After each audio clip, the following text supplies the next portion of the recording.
अस्सलाम वालेकुम वरहमतुल्लाहि वबरकातुहू। बिस्मिल्लाहिर्रहमानिर्रहीम। रब्बिश्रह ली सदरी व यस्सिर ली अमरी वहलुल उक़दतम मिन लिसानी यफ़क़हू क़ौली। रब्बि ज़िदनी इल्मा। अल्लाहुम्मा फ़क़िहना फ़िद्दीन। आमीन। आज हम झगड़े पर बात करेंगे। झगड़े को अरबी में अल-ख़स्म कहते हैं। झगड़े के मानी है दंगा फसाद, तकरार, तनाज़ो, हुज्जतबाजी और बहसो मुबाहिसा करना। आजकल उम्मत मुसलमा बहुत से मुआशी, मुआशरती, सियासी और मजहबी मसाइल का शिकार है। बहुत से मसाइल हमारी गफलतों, गलतियों, हमारी कोताहियों की वजह से होते हैं। हमारी बेसब्री, बर्दाश्त की कमी, अनापरस्ती और दीन से दूरी की वजह से खड़े हो जाते हैं। इन मसाइल में सरे फहरिस्त मसला झगड़ा है। इंसान के झगड़ालू होने का जिक्र सूरतुल बकरा आयत नंबर 204 में है।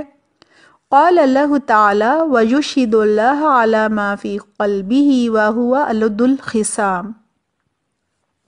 अल्लाह सुब्हाना ताला का इरशाद है, और अपनी नेक नियति पर वो बार बार खुदा को गवाह ठहराता है, हालांकि वो ज़बरदस्त झगड़ालू है। यहाँ पे इंसान को सख्त झगड़ालू कहा गया है। झगड़ा देखने में एक छोटा सा लफ्ज़ है, लेकिन इसमें ख़ानदानों की बर्बादी, नस्लों की तबाही, खूनी रिश्तों का इनक़ता और अखलाक व तहज़ीब का खून शामिल है। इन झगड़ों से ज़हनी परेशानी, असाबी दबाव और बेचैनी ही हासिल होती है। झगड़ों से बेसुकूनी, वक्त का ज़िया, गिले शिकवे, हक तलफियाँ और बदगुमानियाँ ही सिर्फ हाथ आती हैं। खूनी रिश्ते झगड़ों की वजह से दुश्मनी में बदल जाते हैं। एक दूसरे पर जान निछावर करने वाले रिश्ते एक दूसरे के खून के प्यासे हो जाते हैं। अक्सर मामूली सी बात बहुत बड़े झगड़े का बायस बन जाती है। इसी तरह बाबुली सी दानिशमंदी और मामला फहमी भी बहुत से झगड़ों से बचा सकती है। एक मोमिन की सबसे बड़ी सिफ्त यह है कि वो अपनी दानिशमंदी और मीठे बोल से गिरबान पकड़ने वालों को आपस में शीरो शक्कर करने यानी कि गले मिलने पर मजबूर कर दे। एक इंसान के अंदर खैर और शर यानी रूहानियत और शैतानियत दोनों चीज़ें मौजूद होती हैं। अगर रूहानी पहलू तरक्की कर जाए तो वो वलीउल्लाह बन जाता है, अल्लाह सुब्हाना ताला का दोस्त बन जाता है, उसका शुमार नेक लोगों में, सालिहीन में हो जाता है। और अगर शैतानी पहलू गालिब आ जाए तो वो सरकश बन जाता है, उसका शुमार फ़िरौन, नमरूद और शद्दाद भी होने लगता है। वो चोर, डाकू और सख्त झगड़ालू बन जाता है।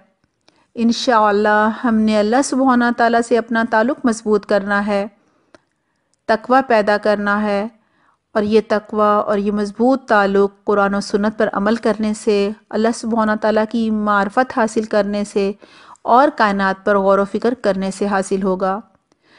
क़ुर्ब इलाही और तकवा हमारे ताबीरी पहलू के अंदर की खैर को शर पर गालिब कर देगा, यानी हमारी जो खैर है वो शर पर गालिब हो जाएगी और हम झगड़े और फितना और फसाद करने या करवाने की बजाय अमन के अलमदार बन जाएंगे।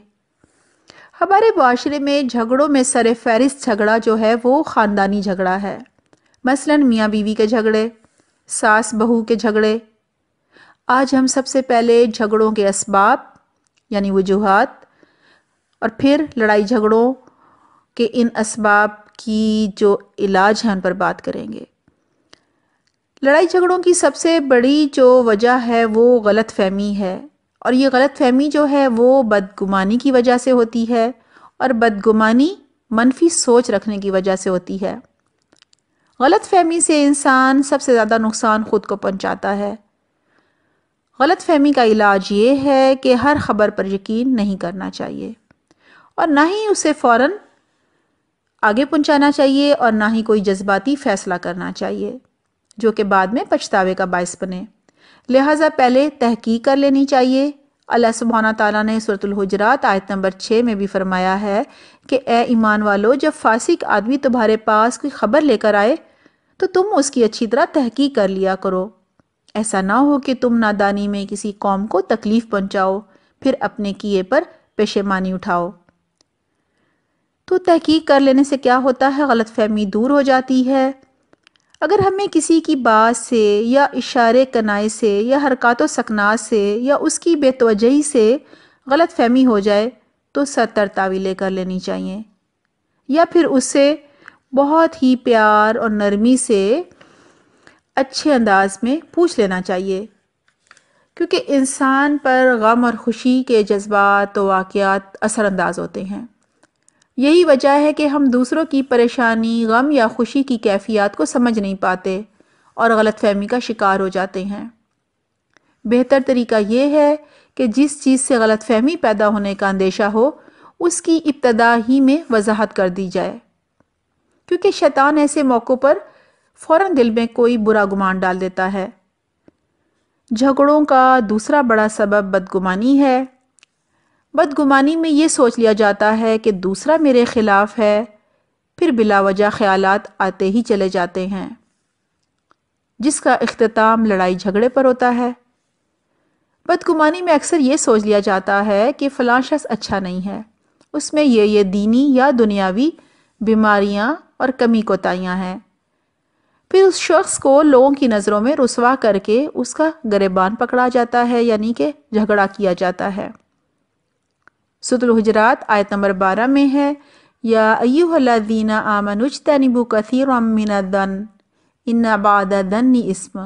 ترجمہ: اے ایمان والو، بہت زیادہ گمان کرنے سے بچو، کیونکہ بعض گمان گناہ ہے۔ ایک گمان ٹھوس دلائل کی بنا پر ہوتا ہے، اسے غالب گمان کہتے ہیں، یہ قابل عمل ہے۔ مثلا عدالتوں کے فیصلے جو مضبوط دلائل اور گواہوں کی بنا پر ہوتے ہیں وہ جائز ہیں۔ دوسرا گمان ہوتا ہے جس کی کوئی دلیل نہیں ہوتی، بلکہ کسی شک و شبے اور وہم کی وجہ سے پیدا ہو جاتا ہے۔ اس آیت میں ایسے گمان کو گناہ کہا گیا ہے اور بچنے کا حکم ہے۔ آپ صلی اللہ علیہ وسلم نے فرمایا، صحیح مسلم میں ہے کہ تم بدگمانی سے بچو، کیونکہ بدگمانی سب سے زیادہ جھوٹی بات ہے۔ بدگمانی کا علاج یہ ہے کہ ہم دوسروں کی برائیوں کو نظر انداز کر کے ان کی اچھائیوں پر نظر رکھیں۔ اگر کوئی عیب نظر آئے تو بدگمان ہونے کی بجائے اس کی اصلاح کر دیں۔ اگر گندی نالی میں سونے کی ایک ڈلی پڑی ہوئی ہو تو گندگی کی وجہ سے اسے کوئی نہیں چھوڑتا، بلکہ اٹھا کر دھو کر صاف کر کے رکھ لیا جاتا ہے۔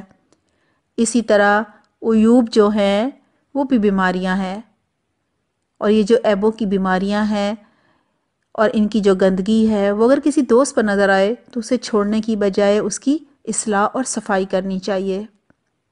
ہمیں چاہیے دوسروں کے عیب ڈھونڈنے کی بجائے اپنے عیبوں پر نظر رکھیں، انہیں تلاش کریں اور ان کی اصلاح کریں، کیونکہ اس سے یہ فائدہ ہوگا کہ بدگمانیوں کے اثرات ختم ہو جائیں گے۔